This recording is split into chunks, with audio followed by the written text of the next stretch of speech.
Hello students, ये मेरे biology के इंट्रोडक्शन सीरीज का लेक्चर नंबर 4 है।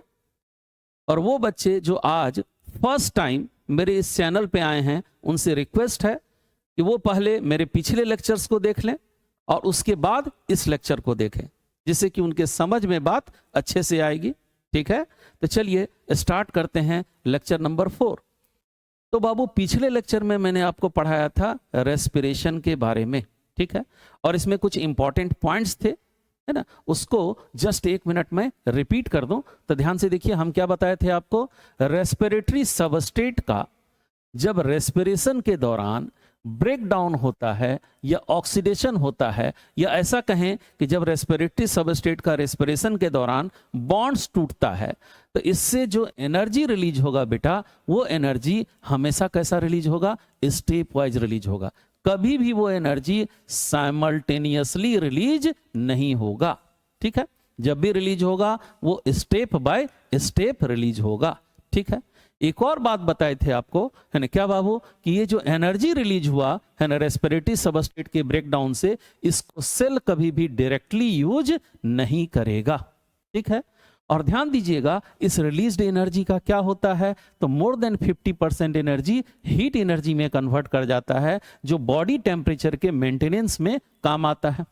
और दूसरा एक बात और बताए थे कि ये लेस देन 50% एनर्जी जो है ये स्टोर कर लिया जाता है, या एक तरह से कहें ट्रैप कर लिया जाता है, या पकड़ लिया जाता है। किस फॉर्म में बाबू? एटीपी के फॉर्म में। ठीक है, एडीपी प्लस पी, उसमें ये एनर्जी गया और क्या बन गया? एटीपी। और ये एटीपी क्या है? Energy currency of living. ठीक है, और जब जरूरत पड़ेगा सेल को, उस समय वो इस एटीपी को तोड़ करके, है ना, इससे एनर्जी निकाल के इस एनर्जी को क्या करेगा? यूज करेगा। ठीक है, तो ये कुछ इंपॉर्टेंट पॉइंट्स थे। ठीक, रेस्पिरेशन से ही रिलेटेड एक और पॉइंट मैं आपसे डिस्कस करना चाहता हूं। एक और बात मैंने आपको बताया था बाबू कि रेस्पिरेशन 2 प्रकार के होते हैं। ठीक है, एक कौन सा है? एरोबिक रेस्पिरेशन, जिसको ऑक्सी श्वसन बोलते हैं। दूसरा है एनारोबिक रेस्पिरेशन, जिसको अनऑक्सी श्वसन बोलते हैं, या इसी का दूसरा नाम फर्मेंटेशन। ठीक है, अब ध्यान दीजिएगा, एक ग्लूकोज मॉलिक्यूल को ठीक है, आप एरोबिक रेस्पिरेशन में डालेंगे तो क्या मिलेगा? यहां ध्यान से देखिए, एक ग्लूकोज मॉलिक्यूल अगर एरोबिक रेस्पिरेशन में जाएगा तो प्रोडक्ट के रूप में हमको मिलेगा, है ना, 6 CO2 और 6 H2O, 6 CO2 और 6 H2O मिलेंगे। ध्यान से देखिएगा यहां। ठीक है, उसी तरह से यहां ध्यान दीजिएगा, अगर एक ग्लूकोज मॉलिक्यूल को हम एनारोबिक रेस्पिरेशन या फर्मेंटेशन में डालेंगे तो हमको क्या मिलेगा? यहां देखिए, हमको मिलेगा यहां लैक्टिक एसिड कितना? 2। ठीक है, 2 लैक्टिक एसिड्स मिलेंगे, या नहीं तो मिलेगा इथाइल अल्कोहल कितनी संख्या में? 2 की संख्या में। और इसी के साथ साथ क्या बाबू? CO2 कितना? 2 की संख्या में। ठीक है, तो या तो लैक्टिक एसिड 2 मिले, या नहीं तो इथाइल अल्कोहल 2, तो उसके साथ साथ क्या? CO2। लेकिन लैक्टिक एसिड के साथ CO2 नहीं मिलेगा। ठीक है, ये क्लियर हो गया। तो अब यहां ध्यान से देखिएगा, एक और पॉइंट इंपॉर्टेंट है कि एनर्जी एरोबिक रेस्पिरेशन में भी रिलीज होगा रेस्पिरेटरी सबस्ट्रेट के ब्रेकडाउन से, और एनारोबिक रेस्पिरेशन में भी एनर्जी रिलीज होगा रेस्पिरेटरी सबस्ट्रेट के ब्रेकडाउन से, क्योंकि दोनों के केस में, है ना, रेस्पिरेटरी सबस्ट्रेट के बॉन्ड्स टूटेंगे और दोनों में ही क्या निकलेंगे? एनर्जी। लेकिन एक फर्क है, क्या बाबू? एरोबिक रेस्पिरेशन में ध्यान से देखिएगा, एनर्जी जो रिलीज होगा उसका अमाउंट ज्यादा होगा, और एनारोबिक रेस्पिरेशन में जो एनर्जी रिलीज होगा उसका अमाउंट कम होगा। ठीक है, हालांकि दोनों में सेम रेस्पिरेटरी सबस्ट्रेट डाले गए हैं। एक ग्लूकोज, है ना, इसको हम एरोबिक में डालेंगे, या एक ग्लूकोज इसको हम एनारोबिक में डालेंगे, लेकिन देखेंगे कि यहाँ एनर्जी रिलीज का जो है उसका अमाउंट ज्यादा होगा, और यहाँ एनर्जी रिलीज जो होंगे उसका अमाउंट कम होगा। यही कारण है, क्योंकि यहां ज्यादा एनर्जी रिलीज होगा, इसीलिए एटीपी की संख्या भी हमको क्या मिलेगी? अधिक मिलेगी, क्योंकि यही एनर्जी एटीपी में क्या होगा? ट्रैप होगा, तो एटीपी का संख्या भी यहां ज्यादा मिलेगा। ठीक है, जबकि यहां पर एनर्जी चूंकि कम रिलीज होगा एनारोबिक रेस्पिरेशन या फर्मेंटेशन में, इसलिए एटीपी की संख्या भी यहां कम मिलेगी। ठीक है, इसको याद रखिएगा, एटीपी का नंबर भी यहां क्या होगा? कम होगा। किसकी तुलना में? एरोबिक की तुलना में। क्लियर है? ठीक। हाँ, कितने एटीपी बनेंगे यहां और यहां, इसको आगे चल के जब मेन सिलेबस पढ़िएगा वहां आप लोग इसको पढ़ लीजिएगा, ठीक है। अब एक इंपॉर्टेंट बात कि ऐसा क्यों है कि यहां पर यानी एनारोबिक रेस्पिरेशन में एनर्जी रिलीज्ड या एटीपी प्रोडक्शन कम हो रहा है, जबकि एरोबिक रेस्पिरेशन में एनर्जी रिलीज्ड या एटीपी प्रोडक्शन ज्यादा हो रहा है। इसका कारण क्या है? ठीक है, इसका कारण क्या है, इसी को हम लोग यहां समझेंगे। तो जरा ध्यान से देखिएगा। एरोबिक रेस्पिरेशन में बाबू जो रेस्पिरेटरी सबस्ट्रेट था ग्लूकोज, ठीक है, ये कैसा कंपाउंड है? ऑर्गेनिक कंपाउंड, ठीक है। जब इनका ब्रेक डाउन होता है यहां पर तो ये क्या बना देता है? CO2 और H2O। ध्यान से देखिएगा, 6 CO2 6 H2O, ये दोनों कैसे कंपाउंड है बेटा? इनऑर्गेनिक कंपाउंड, ठीक है। और यहां आपको लगना चाहिए कि यहां ग्लूकोज का कंप्लीट ब्रेकडाउन हो गया। कैसा ब्रेकडाउन हुआ? कंप्लीट ब्रेकडाउन, कंप्लीट ऑक्सीडेशन बोलो या ब्रेकडाउन बोलो, किसका? रेस्पिरेटरी सबस्ट्रेट का। किस दौरान? एरोबिक रेस्पिरेशन के दौरान। चूंकि एरोबिक रेस्पिरेशन में रेस्पिरेटरी सबस्ट्रेट का कंप्लीट ब्रेकडाउन होता है, इसीलिए इसके सारे बॉन्ड्स टूट जाते हैं एरोबिक रेस्पिरेशन के दौरान। और जब सारे बॉन्ड्स टूटेंगे तो एनर्जी रिलीज जो होगा उसकी मात्रा क्या होगी? यहां अधिक होगी, ठीक है। ये क्लियर हो गया। लेकिन यहां ध्यान से देखिएगा, एनारोबिक रेस्पिरेशन में क्या होता है? तो देखिए यहां एक ग्लूकोज है, ये ऑर्गेनिक कंपाउंड है, और ये जब टूटा तो क्या मिला? लैक्टिक एसिड, ये भी ऑर्गेनिक कंपाउंड है। इथाइल अल्कोहल, ये भी ऑर्गेनिक कंपाउंड है। और लैक्टिक एसिड में देखो तो क्या है? यहां पर एक लैक्टिक एसिड में टोटल 3 कार्बन होते हैं। तो देखिए कार्बन कार्बन के बीच ये बॉन्ड्स तो टूटा ही नहीं। इथाइल अल्कोहल में जाइए, 2 इथाइल अल्कोहल है, इनके बीच 2 है ना, 2 कार्बन एक इथाइल अल्कोहल में और दूसरे इथाइल अल्कोहल में भी 2 कार्बन। तो ध्यान दीजिएगा यहां जो बॉन्ड्स हैं ये भी तो नहीं टूटे, ठीक है। लेकिन यहां देखिए एरोबिक रेस्पिरेशन में क्या हो रहा है? ग्लूकोज है ना, 6 कार्बन इसमें होता है, तो ये 6 कार्बन पूरी तरह से टूट करके अलग हो गया। देखिए 6 CO2, सारे कार्बन अलग हो चुके हैं, यानी कि सारे कार्बन के बीच का बॉन्ड यहां टूट चुका है, ठीक है। तो इसलिए हम कह सकते हैं कि एरोबिक रेस्पिरेशन में ग्लूकोज का या रेस्पिरेटरी सबस्ट्रेट का कंप्लीट ब्रेकडाउन हो गया, जबकि एनारोबिक रेस्पिरेशन में लैक्टिक एसिड बने या इथाइल अल्कोहल बने, अर्थात यहां रेस्पिरेटरी सबस्ट्रेट या ग्लूकोज का कैसा ब्रेकडाउन हुआ? Incomplete breakdown. देखो ये ऑर्गेनिक कंपाउंड, अब प्रोडक्ट भी ऑर्गेनिक है, ठीक है। हाँ, ग्लूकोज थोड़ा कॉम्प्लेक्स है और ये रिलेटिवली सिंपल है, लेकिन फिर भी इसके सारे कार्बन्स के बीच जो बॉन्ड है वो नहीं टूटे हैं, इसलिए कहेंगे इनकम्प्लीट ब्रेकडाउन या इनकम्प्लीट ऑक्सीडेशन या पार्शियल ऑक्सीडेशन। सारे बॉन्ड्स नहीं टूट रहे हैं यहां रेस्पिरेटरी सबस्ट्रेट के, इसीलिए रिलीज्ड एनर्जी का अमाउंट क्या होगा? यहां कम होगा। यही कारण है एटीपी जो प्राप्त होंगे वो कम संख्या में यहां प्राप्त होगा। और एरोबिक रेस्पिरेशन में चूंकि कंप्लीट ब्रेकडाउन होता है, इसलिए एटीपी प्रोडक्शन यहां क्या होगा? ज्यादा, एनर्जी रिलीज्ड यहां ज्यादा। तो हमको लगता है ये पॉइंट अब समझ गए होंगे, ठीक है। चलिए अब इसके बाद हम लोग दूसरा पॉइंट देखते हैं। अब हम लोग दूसरा ऑर्गेनेल देखेंगे जिसका नाम है राइबोसोम, ठीक है। राइबोसोम का फंक्शन क्या है बाबू? तो हम लोग कहेंगे प्रोटीन सिंथेसिस। राइबोसोम सेल के लिए क्या बनाता है? प्रोटीन बनाता है। यही कारण है कि राइबोसोम को कहा जाता है, ribosome is protein factory of cell. चूंकि ये सेल के लिए प्रोटीन बनाएगा, है ना, इसलिए इसको सेल का क्या माना जाएगा? प्रोटीन बनाने वाला फैक्ट्री, ठीक है। अब राइबोसोम प्रोटीन बनाता कैसे है? प्रोटीन बनाने का मैकेनिज्म क्या है इसका? तो ये सब आप लोग जब मेन सिलेबस पढ़ेंगे वहां जानेंगे, ठीक है। हाँ, एक बात और हम कहना चाहेंगे, जैसे मान लीजिए बेटा कोई एक ये सेल है, ठीक है, और इस सेल में अगर ट्रू न्यूक्लियस, ध्यान से देखिएगा, ट्रू न्यूक्लियस का मतलब जिससे जैसा न्यूक्लियस का कल्पना हम यहां किए हैं, अगर वो न्यूक्लियस नहीं है तो भी ये सेल जिंदा रह सकता है, ठीक है, ध्यान दीजिएगा। और अगर इसमें माइटोकॉन्ड्रिया नहीं है, ध्यान से देखिएगा, है ना, तो भी ये सेल जिंदा रह सकता है, ठीक है।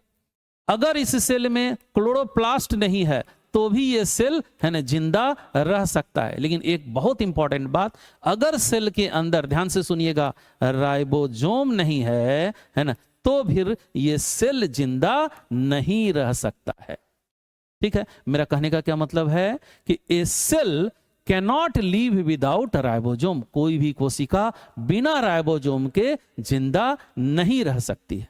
ऐसा क्यों है ना? तो इसका जवाब बहुत सिंपल है, जरा ध्यान से देखिएगा।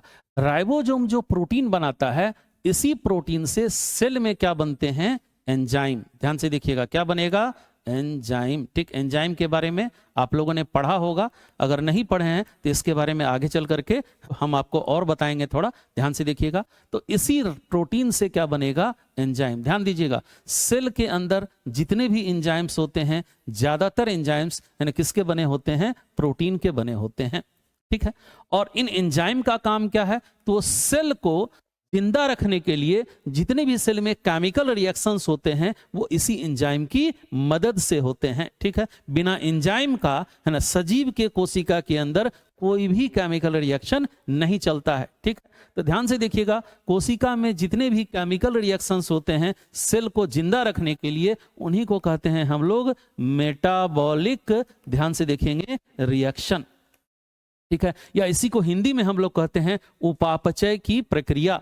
ठीक है, तो मेटाबॉलिक रिएक्शन या उपापचय की प्रक्रिया किसकी मदद से संभव है? एंजाइम की मदद से। ठीक है, और ये मेटाबॉलिक रिएक्शन चलेगा तभी सेल किस स्टेट में रहेगा? लिविंग स्टेट में रहेगा। कौन भाई? ये सेल। ठीक है, तो हमने क्या कहा कि a cell can not live without ribosome. अगर सेल में राइबोसोम नहीं है तो वह सेल जिंदा नहीं रह सकता है। क्यों ऐसा? तो आप ही खुद सोचिए। अगर सेल में राइबोसोम नहीं होगा तो फिर प्रोटीन नहीं बनेगा, प्रोटीन नहीं बनेगा तो फिर एंजाइम नहीं बनेगा, एंजाइम नहीं बनेगा तो फिर मेटाबॉलिक रिएक्शंस नहीं होंगे, तो फिर ये सेल जिंदा रह ही नहीं सकता है। ठीक है, इसलिए हमने कहा कि हर एक सेल्स में राइबोसोम का होना जरूरी है, चाहे वो प्रोकैरियोट का सेल हो, चाहे वो यूकैरियोट का सेल हो, चाहे वो प्लांट हो, चाहे वो एनिमल हो, चाहे वो फंजाई हो। कोई भी सेल बिना राइबोसोम के कभी भी जिंदा नहीं रह सकता है। ठीक है, तो इस बात को अच्छे से दिमाग में बिठा के रखिएगा, ये cell can not live without ribosome. ठीक है, जैसे आप में से कुछ लड़का बोलेगा, सर अगर माइटोकॉन्ड्रिया नहीं हुआ तो फिर सेल कैसे जिंदा रहेगा? बहुत सिंपल जवाब है, एरोबिक रेस्पिरेशन नहीं करेगा, वो एनोरोबिक रेस्पिरेशन करने लगेगा। ठीक है, अगर कोई कहा सर क्लोरोप्लास्ट नहीं है, तो एनिमल सेल्स में क्लोरोप्लास्ट कहाँ है? वो दूसरों से भोजन प्राप्त कर लेते हैं। ठीक है, लेकिन याद रखिए, राइबोसोम अगर नहीं है तो प्रोटीन नहीं आएगा, अब प्रोटीन नहीं आया तो फिर एंजाइम नहीं, एंजाइम नहीं तो मेटाबॉलिक रिएक्शन या उपापचय की प्रक्रिया नहीं, यानी सेल को जिंदा रखने के लिए जो रिएक्शन चाहिए वो चलेंगे ही नहीं। और अगर वो नहीं होगा तो सेल कभी भी जिंदा स्टेट में या लिविंग स्टेट में रह ही नहीं सकता है। तो हमको लगता है ये पॉइंट आप समझ गए होंगे। ठीक है, अब हम लोग बेटा एक और ऑर्गेनेल देखेंगे और इसका नाम है लाइसोसोम। ठीक है, लाइसोसोम के बारे में हम लोगों को यहां जानना है। तो ध्यान से देखिएगा, जैसे मैंने आपको पढ़ाया क्लोरोप्लास्ट, तो क्लोरोप्लास्ट प्लांट सेल्स में मिलेंगे, जबकि एनिमल सेल्स और फंजाई में क्लोरोप्लास्ट नहीं मिलेंगे। ठीक है, उसी तरह से माइटोकॉन्ड्रिया, तो माइटोकॉन्ड्रिया प्लांट सेल्स में भी पाया जाएगा, एनिमल सेल्स में भी पाया जाएगा और फंजाई में भी पाया जाएगा। ठीक है, और जहां तक राइबोसोम का सवाल है, तो अभी आपको बताया कि राइबोसोम के बिना तो कोई भी सेल जिंदा रह ही नहीं सकता है, इसलिए राइबोसोम हर एक टाइप के सेल्स में पाया जाएगा। तो क्या लाइसोसोम भी हर एक सेल्स में पाया जाएगा? तो इसका जवाब होगा नहीं। ठीक है, क्यों भाई? तो देखिए यहां लिखा हुआ है, lysosomes are usually absent in plant cell. Lysosome अक्सर प्लांट सेल्स में नहीं पाए जाते हैं। ठीक है, और दूसरा, lysosomes are usually present in animal cell and fungi, यानी जंतु कोशिका में और फंजाई जिसको हिंदी में कवक बोलते हैं, इसमें लाइसोसोम प्रेजेंट होगा। ठीक है, तो ये क्लियर हो गया कि अक्सर प्लांट सेल्स में लाइसोसोम नहीं मिलेंगे, जबकि एनिमल सेल्स और फंजाई में अक्सर लाइसोसोम पाए जाएंगे। ठीक है, अब यहां ध्यान से देखिएगा, ये जो डायग्राम है सेल का, ये कौन सा डायग्राम है बेटा? तो ये है प्लांट सेल का डायग्राम, क्योंकि देखिए यहां बाहर में ये सेल वाल है और इसमें क्या है? क्लोरोप्लास्ट है। और अभी हम लोगों ने पढ़ा कि लाइसोसोम प्लांट सेल्स में अक्सर नहीं पाए जाते हैं, यही कारण है इस डायग्राम में हमने लाइसोसोम को शो नहीं किया है। ठीक है, अब हम लोग को यहां समझना है कि लाइसोसोम का संरचना कैसा होता है, लाइसोसोम है ना किस चीज का बना है। तो लाइसोसोम ध्यान से देखिएगा एक सिंगल मेम्ब्रेन से घिरा हुआ ऑर्गेनेल है। ध्यान से देखिएगा ये कितने मेम्ब्रेन का बना है, सिंगल मेम्ब्रेन। इसमें एक मेम्ब्रेन पाया जाता है। मेम्ब्रेन का हिंदी क्या हुआ, झिल्ली। ठीक है, जैसे ध्यान से देखिएगा क्लोरोप्लास्ट बेटा ये 2 मेम्ब्रेन का बना है, डबल मेम्ब्रेन का। उसी तरह से माइटोकॉन्ड्रिया भी डबल मेम्ब्रेन का बना हुआ है। ठीक, न्यूक्लियस भी डबल मेम्ब्रेन का बना हुआ है। ठीक है, और राइबोसोम में कोई भी मेम्ब्रेन नहीं पाए जाते हैं। ठीक है ना। उसी तरह से लाइसोसोम कितने मेम्ब्रेन का बना है, सिंगल मेम्ब्रेन का बना है। तो कौन सा ऑर्गेनेल कितने मेम्ब्रेन का बना है, डबल, सिंगल या किसमें मेम्ब्रेन नहीं है, ये सारी चीज जब आप मेन सिलेबस पढ़ेंगे तो वहां और अच्छे से जानेंगे। ठीक है, चलिए। तो लाइसोसोम है ना, एक तो इसका ये मेम्ब्रेन है, और लाइसोसोम के अंदर ध्यान से देखिएगा क्या पाया जाता है बेटा, तो इसके अंदर पाया जाता है डाइजेस्टिव एंजाइम। ठीक है, या इसी को कहते हैं हाइड्रोलाइटिक एंजाइम। ठीक है, डाइजेस्टिव एंजाइम या हाइड्रोलाइटिक एंजाइम दोनों का मतलब सेम है। इसी को हिंदी में कहेंगे तो हम कहेंगे पचाने वाला, ध्यान से देखिएगा, एंजाइम। ठीक है, ये पचाने का काम करता है। तो भाई ये किस चीज को पचा सकता है, तो ध्यान से देखें लाइसोसोम के अंदर जो डाइजेस्टिव या हाइड्रोलाइटिक एंजाइम है, ये ध्यान से देखेंगे ये कार्बोहाइड्रेट यानी शर्करा को भी डाइजेस्ट कर सकता है। ध्यान से देखिए ये प्रोटीन को भी डाइजेस्ट कर सकता है, या फिर फैट या वसा को भी डाइजेस्ट कर सकता है। साथ साथ और भी कई चीजों को ये एंजाइम्स डाइजेस्ट कर सकते हैं। यानी इन सभी चीजों को डाइजेस्ट करने वाले एंजाइम कहां पाए जाएंगे, लाइसोसोम के अंदर। तो देखिए यहां हमने लिखा है लाइसोसोम हैव हाइड्रोलाइटिक या डाइजेस्टिव एंजाइम्स। देखिएगा हमने कहा एंजाइम्स, बहुत सारे एंजाइम्स होते हैं अलग अलग किस्म के, कुछ कार्बोहाइड्रेट को पचाने वाले, कुछ प्रोटीन को, कुछ फैट को पचाने वाले। ठीक है, तो हाइड्रोलाइटिक एंजाइम या डाइजेस्टिव एंजाइम का हिंदी क्या हुआ, पचाने वाला एंजाइम। क्लियर है। ठीक है, अब हम लोग ये समझें कि लाइसोसोम काम क्या करता है। तो आपके समझ में ये बात आ रहा होगा कि भाई डाइजेस्टिव एंजाइम है तो काम किसका करेगा, डाइजेशन का या पचाने का। ठीक है, तो इसी को हम लोग थोड़ा सा यहां समझते हैं। जैसे मान लीजिए कि ये सेल है। ठीक है, दिस इज ए सेल। ठीक है, और ये सेल का क्या है बेटा, न्यूक्लियस। ठीक है, और इस सेल में बहुत सारे ऑर्गेनेल हैं, डिफरेंट टाइप के ऑर्गेनेल हैं। उसी तरह से इसमें लाइसोसोम भी है, और लाइसोसोम के अंदर क्या मौजूद है, एंजाइम। कौन सा एंजाइम है बेटा, डाइजेस्टिव या हाइड्रोलाइटिक एंजाइम या पचाने वाला एंजाइम। ठीक है, अब सपोज कीजिए सेल के अंदर कहीं बाहर से है ना फूड मटेरियल, ठीक है, फूड मटेरियल सेल के अंदर आ रहा है, और ये फूड मटेरियल कैसा है, अनडाइजेस्टेड, यानी अभी ये पचा हुआ नहीं है। ठीक है, और किसी तरीके से ये सेल के अंदर आ गया। ठीक, अब सेल के अंदर अगर ये फूड मटेरियल आया है और ये पचा हुआ है नहीं, तो सेल इसको इस्तेमाल कर नहीं पाएगा। ठीक है, तो फिर ये सेल क्या करेगा इसको, तो देखिएगा सेल का लाइसोसोम इस फूड मटेरियल को अपने अंदर ले लेगा। ठीक है, और चूंकि इसके पास डाइजेस्टिव एंजाइम है, हाइड्रोलाइटिक एंजाइम है, तो ये उस फूड मटेरियल को धीरे धीरे क्या करना शुरू कर देगा, डाइजेस्ट करना शुरू कर देगा। एक और बात आपको हम बता दें बेटा कि लाइसोसोम के जो एंजाइम्स होते हैं, है ना, एंजाइम होते हैं, आपसे पूछा जाए कि ये किस पीएच पर एक्टिव होता है, किस पीएच पर, ये क्वेश्चन है कि किस पीएच पर इसका एंजाइम एक्टिव होता है, तो याद रखिएगा लाइसोसोम का एंजाइम एसिडिक पीएच पर क्या होता है, एक्टिव होता है, या एसिडिक मीडियम में ये एंजाइम सही ढंग से काम करता है। तो लाइसोसोम के अंदर का पीएच जब ये फूड मटेरियल को डाइजेस्ट कर रहा होगा तो कैसा होगा, एसिडिक। एसिडिक का मतलब क्या हुआ बेटा, तो लेस देन 7। एसिडिक का मतलब क्या हुआ, पीएच कितना होगा, लेस देन 7 होगा, 7 से कम पीएच। ठीक है, तो इसके बारे में और डिटेल में आगे चल करके आप पढ़ेंगे। ठीक है, इतना यहां याद रखिए कि लाइसोसोम के एंजाइम एसिडिक पीएच पर क्या होते हैं, एक्टिव होते हैं, और पीएच कितना भैया, तो लेस देन 7। ठीक है, अब चलिए यहां ध्यान से देखिए, जब लाइसोसोम का एंजाइम इस फूड मटेरियल को डाइजेस्ट कर देगा, है ना, इसी के अंदर फूड मटेरियल का क्या होगा, यहां डाइजेशन होगा, तो डाइजेशन के बाद ये डाइजेस्टेड फूड मटेरियल को रिलीज कर देगा, किसको बेटा, सेल को, और सेल इस डाइजेस्टेड फूड को क्या करेगा, यूज करेगा। ठीक है, अब जिस किसी पर्पस में इसका इस्तेमाल करे वो सेल पे डिपेंड करता है। क्लियर है? चलिए एक और कंडीशन हम यहां डिस्कस करना चाहेंगे। जैसे ध्यान से देखिएगा, कोई एक सेल है और ये सेल का फिर से वही क्या हो गया, न्यूक्लियस, है ना। ध्यान से देखिए, न्यूक्लियस, और ये अदर ऑर्गेनेल्स भी यहाँ हैं, और एक ये लाइसोसोम यहाँ है।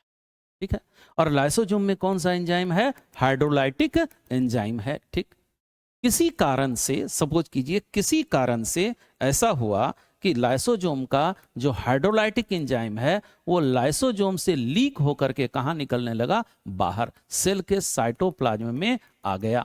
जरा ध्यान से देखिएगा, और हम जानते हैं लाइसोसोम का जो हाइड्रोलाइटिक एंजाइम है ये किसको पचा सकता है, प्रोटीन को, और किसको पचा सकता है, फैट को, और किसको पचा सकता है, कार्बोहाइड्रेट को। तो भाई इन्हीं चीजों का तो ये सेल बना हुआ है। सेल का अगर कंपोजिशन देखो तो सेल भी प्रोटीन, फैट और कार्बोहाइड्रेट का बना है, और लाइसोसोम के एंजाइम भी प्रोटीन, फैट, कार्बोहाइड्रेट को डाइजेस्ट कर सकते हैं। और क्या हो रहा है यहाँ, लाइसोसोम का एंजाइम लीक करके, इसका लीकेज होकर के ये कहाँ चला जा रहा है, साइटोप्लाज्म में, या कहिए लाइसोसोम फट गया और इसका एंजाइम कहाँ रिलीज हो गया, साइटोप्लाज्म में। तो इसका बुरा नतीजा क्या होगा, तो भैया ये पूरा का पूरा सेल ही क्या हो जाएगा, डाइजेस्ट हो जाएगा, पूरे के पूरे सेल का ही क्या हो जाएगा, पाचन हो जाएगा, क्योंकि इसके एंजाइम रिलीज हो गए कहां पर, सेल के साइटोप्लाज्म में। तो जब पूरा का पूरा सेल ही डाइजेस्ट हो जाएगा तब इसको हम क्या कहेंगे। तो जैसे सपोज करो कि कोई आदमी, ध्यान से देखिएगा, कोई आदमी ए है, ठीक है, इस ए आदमी ने बी आदमी को क्या कर दिया, मार दिया, मतलब जान मार दिया इसका। ठीक है, ये आदमी इस आदमी को पूरी तरह से मार दिया, ये इसका जान मार दिया। तो आप इसको क्या कहते हो, इसको मर्डर कहते हो या इसको सुसाइड कहते हो, तो भैया ये क्या कहलाएगा, मर्डर कहलाएगा। ठीक है, यानी एक आदमी दूसरे को मारा है ना, इसका मतलब बी जो है खुद से नहीं मारा, इसको किसने मार दिया, ए ने। ठीक है, उसी तरह से सपोज करो अगर दूसरा कंडीशन कि सपोज कीजिए ये बी आदमी जो है, ध्यान से देखिएगा, ये या तो जहर खा लिया या नहीं तो खुद को फांसी लगा करके क्या कर लिया, मार लिया। तो ये जो भी यहां मरा इसको हम क्या कहेंगे, मर्डर कहेंगे या सुसाइड कहेंगे। तो ऑब्वियस है इसको सुसाइड कहेंगे, ये मर्डर नहीं कहलाएगा। ठीक है, तो एक बात बताओ, यहां पर लाइसोसोम क्या है बेटा, सेल का अपना ही ऑर्गेनेल है, और ये फट गया या इसका एंजाइम लीक कर गया और कहां चला आया, साइटोप्लाज्म में, और इसने सेल को पूरी तरह से क्या कर दिया, डाइजेस्ट कर दिया। तो अब ये सेल तो जिंदा बचा नहीं, सेल तो पूरा इसका पाचन हो गया, सेल पूरी तरह से मर गया। चूंकि यहां पर सेल अपने ही ऑर्गेनेल के द्वारा मारा जाता है तो इसी को हम कहते हैं क्या बाबू, सुसाइड ऑफ, क्या बोलिए तो, सेल। ये कोशिका का क्या कहलाएगा, आत्महत्या। यही कारण है कि यहां देखिए हमने लिखा कि lysosome are also called suicidal bag of cell. Suicide करने का मतलब आत्महत्या करना, सुसाइडल बैग मतलब आत्महत्या की थैली, किसको बोलेंगे, लाइसोसोम को। क्लियर है? लेकिन आप एक क्वेश्चन कीजिएगा कि सर लाइसोसोम जब आत्महत्या की थैली है और हम लोगों के बॉडी के करीब करीब सारे सेल्स में लाइसोसोम है, तो फिर हम लोग जिंदा कैसे हैं, हम लोगों का हर एक सेल आत्महत्या क्यों नहीं कर लेता है? तो इसका जवाब है बेटा कि लाइसोसोम है ना, जब मन तब चाहे तो सेल का आत्महत्या करा ले, ऐसा नहीं होता है। जैसे सपोज कीजिए ये आदमी जो है आत्महत्या, क्या हर एक आदमी जब चाहेगा आत्महत्या कर लेगा? ऐसा नहीं होता है। बहुत ही विशेष परिस्थिति में, बहुत ही खराब परिस्थिति में कोई आदमी है ना क्या हो सकता है, आत्महत्या करने के लिए प्रेरित हो सकता है। अदरवाइज कोई भी आदमी नॉर्मली आत्महत्या नहीं करना चाहेगा। उसी तरह से यहां पर भी है, ध्यान से देखिएगा, लाइसोसोम जो कोशिका का आत्महत्या करवाता है या जो सेल का आत्महत्या करवाता है वो किसी पर्टिकुलर स्पेशल कंडीशन में ही करवाता है। ठीक है, स्पेशल परिस्थिति में ही करवाता है। अदरवाइज इसका नॉर्मल फंक्शन क्या है कि बाहर से मटेरियल सेल के अंदर आया, ये उसको लेके डाइजेस्ट कर दिया, और डाइजेस्ट करके किसको पहुंचा दिया या किसको दे दिया, सेल को दे दिया।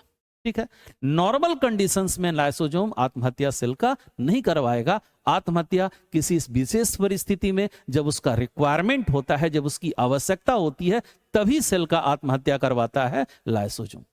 है ना। इसका मतलब हम कह सकते हैं कि सेल जो आत्महत्या करता है या लाइसोसोम जो उसका आत्महत्या कराता है, वो कैसा सुसाइड है बेटा?